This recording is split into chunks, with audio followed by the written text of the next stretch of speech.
So మనం మిర్చి తొక్కడానికి వెళ్ళిపోయాం ఫ్రెండ్స్. ఇక్కడ మనం మిర్చి తొక్కేటప్పుడు అక్కడ ఎలా ఉంటుంది, అసలు ఆ పని ఎలా ఉంటుందో ఒకసారి మీకు చూపిస్తాను చూడండి. మొత్తం అసలు ఆ మిర్చి మనం తొక్కుతూ ఉంటే అసలు మన కింద అరికాలు అనేది ఫుల్ మంటగా ఉంటాయి ఫ్రెండ్స్. అసలు ఎలా ఉంటుందంటే మనం బాధ చెప్పలేము. ఎట్లా అంటే సో పైన ఎండ కింద మంట అసలు అబ్బా.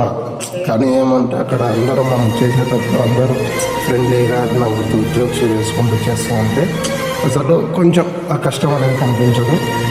సో ఏదైతే మనకి ఇష్టమైన పని చేసుకున్నప్పుడు so happiness is there friends.